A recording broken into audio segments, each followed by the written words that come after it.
Cyn dechrau'r tymor, bydd angen i chi sicrhau eich bod yn cael eich arian mewn pryd. Dyna pam ei bod yn bwysig i chi gwblhau'r camau canlynol.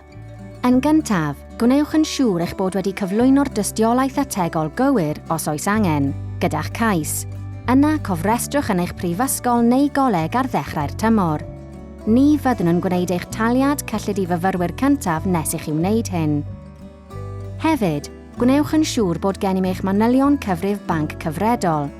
Y ffordd hawsaf i wneud hyn yw trwy fewn gofnodi eich cyfrif ar-lein. Bydd eich cyfrif hefyd yn dangos dyddiadau eich taliadau a'r cais. Telid eich benthyciad ffïoedd dysgu mewn 3 randaliad, yn uniongyrchol i'ch prifysgol neu goleg. Bydd grantiau cynhaliaeth a benthyciadau hefyd yn cael eu talu ar yr un pryd drwy gydol y flwyddyn academaidd. Telid y rhain yn uniongyrchol i'ch cyfrif banc. Dylech ganiatáu ychydig ddyddiau gwaith i'r cronfeydd gyrraedd eich cyfrif banc. Mae mor hawdd â hynny.